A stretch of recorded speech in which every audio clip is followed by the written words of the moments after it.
विधानसभेच्या निवडणुकीच्या निमित्ताने आम्ही सगळ्या जणांनी ठणकावून सांगितलं होतं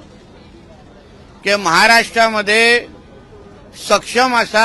धर्मांतर विरोधी कायदा म्हणजे लव जिहाद विरोधी कायदा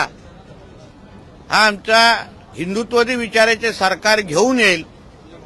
असा शब्द आदरणीय मुख्यमंत्री देवेंद्र फडणवीस साहेबांनी तेव्हा दिला होता आणि महाराष्ट्राच्या हिंदू समाजाने विश्वास ठेवून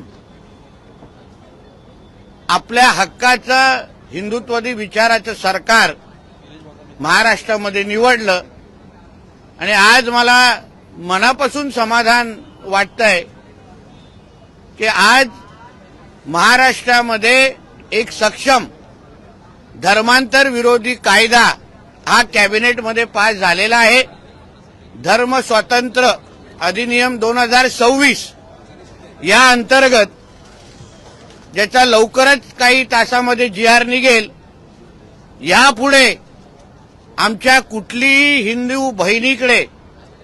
कुठलाही हिरवा साप जिहादी वाकड्या नजरेने पाहू शकणार नाही आणि अशा पद्धतीचे कुठलेही त्यांनी